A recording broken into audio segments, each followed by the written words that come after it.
guys, mapagpalang araw po sa ating lahat. Kumusta po kayo? Bali ngayon po ay ako'y pupunta sa bahay nila mama sa Nakar po at kakaunin ko po si Bibi Orin at nandoon po at hiniram po muna nila mama. So ayan po, ako po ay papunta na doon. Ang tao naman po sa aming tindahan ay si John Paul po. Siya daw po muna ang tao po doon haba pong aking pong kinakaon si Bibi Orin kina mama. At ako din po ay may dalang isang box na katol at si mama po ay nagpapadala po at siya daw po ay bibili. So ayan po, ako po ay papunta na po doon. Hiniram po muna nila si Bibi Orin. At nandoon po si Kuya. Nagbalik po siya galing po siyang Maynila. At siya po ay bumalik po muna sa amin. Bale, beto na po ako sa tabing Agos. Yan po.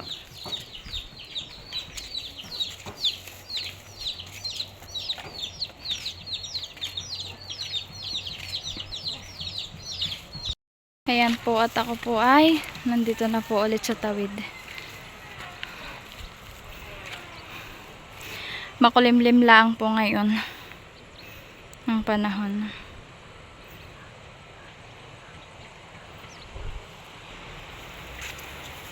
Kaya ako po kinaon na si Bibi Orin po ay ako po ay tuloy makikilaba din po kay na mama. May dala din po akong labahin na isang bag po. At ako po ay makikilaba. Yan po. Kahit po makulimlim po ang panahon po dito ay sobrang maalingahit naman po ang singaw ng hangin. Mainit po. Sobrang init po niya. Ako po'y nandito na sa Potorod. Yun po palang iba pong palay po dito, tanim na palay. Ayan po, may mga bunga na. May mga bunga na po siya.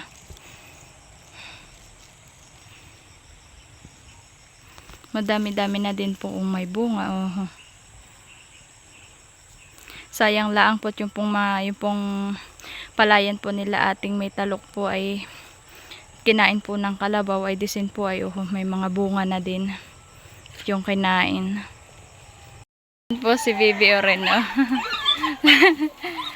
Kadadating ko lang po nanakbo na sa loob. Yan po si Kuya ay nagsasaing po, nagsasalang na po siya ng sinaing. At ngayon po ay tanghali na, alas 12 na po. Alas 12. Ayan po, at ako po ay nakikiwashing na kay mama. Si mama naman po ay nagpupunas na yung pambanggirahan. Naisalang ko na po sa washing. Ayan naman po si mama at nagkakape po katanghalian. At siya po ay katatapos po yatang magtanim ng mga gulay. Ayan naman po si Bibi Orin, saka si Kuya po sa may pinto. Ayan po, at ako po ay beto sa kay mamang taniman.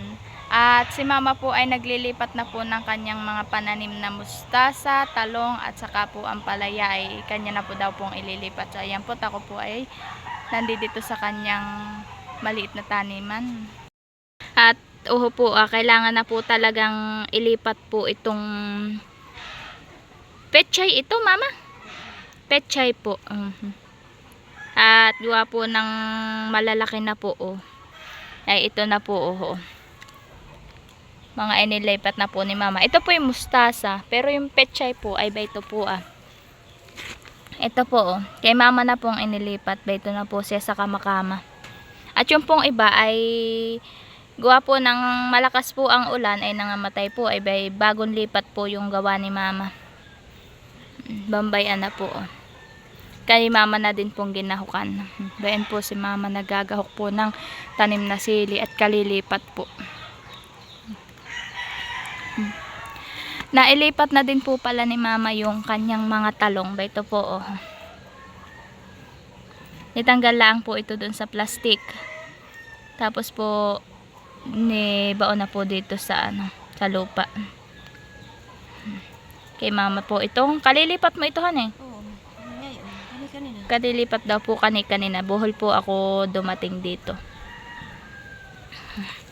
Ayan din po yung kay mamang ampalaya.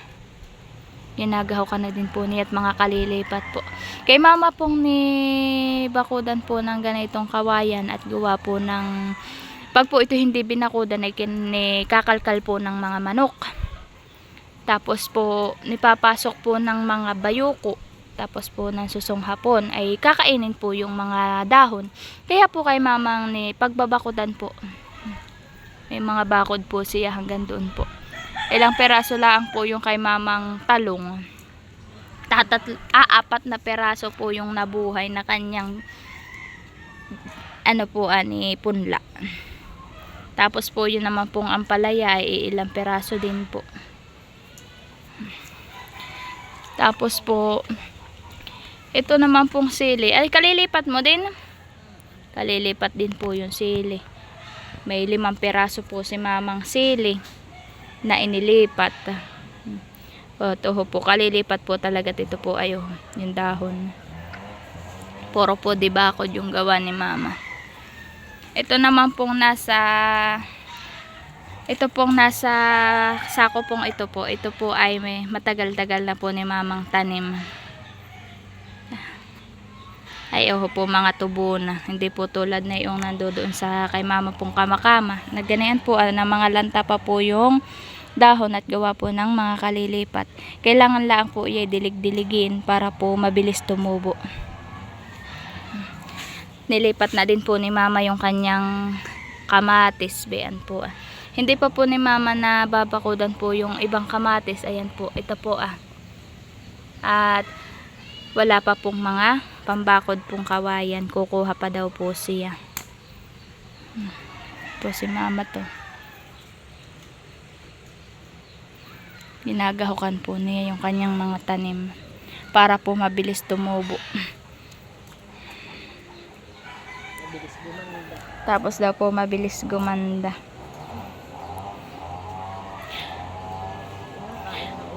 Oo nga, kinakain.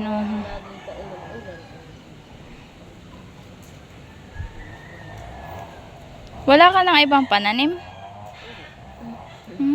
Wala pa daw po si mamang ibang mga pananim na.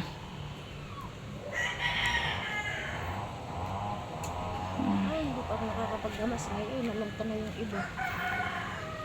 Nalanta na. Nalanta? Katatang nilipan. Yung sira ng ulan. Kagaya na una. Oo nga ako. Katatang yung iba. Ayun. Kalilipat mo. Ayan naman yata yung matagal mo ng tanim. Nung maulan.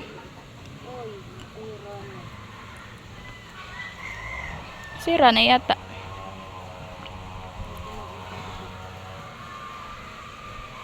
Ito'y kailangan laan talaga dito bantayan itong yung tingnan at makakuha na ng kahigi ng manok, kalkalin. Ha? Oo nga ato.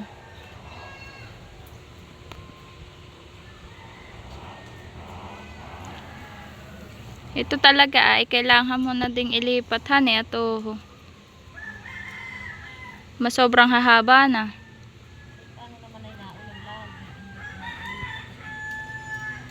Naulan lagi.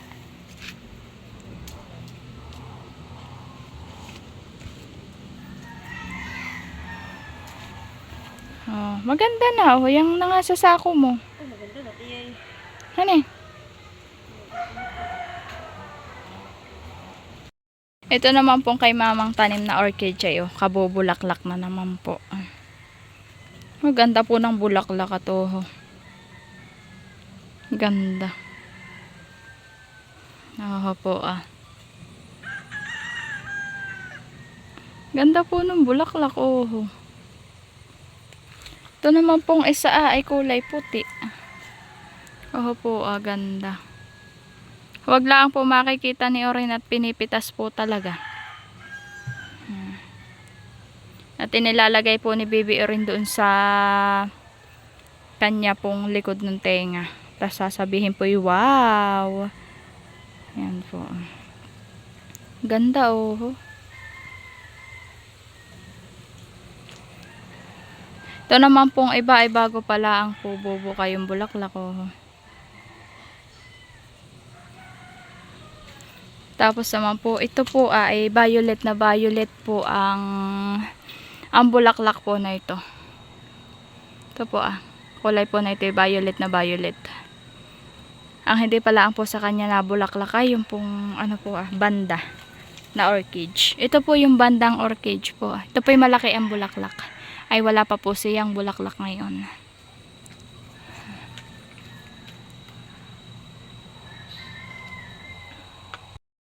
Ayan po at naisampay ko na po yung aking mga nilabahan. Kakaunti naman po yan at kumot laang po tapos po kaunting pong mga damit. Akin lang pong binawasan yung aking labahin at mahirap po doon maglaba pag po kumot. Malalaki po ay pakusot lang po yung aking gawa na mano-mano lang po. Kaya po ako'y nakiwashing kay mama ng kumot na kaunti po. Ito po mga damit na kaunti po at saka isang kumot.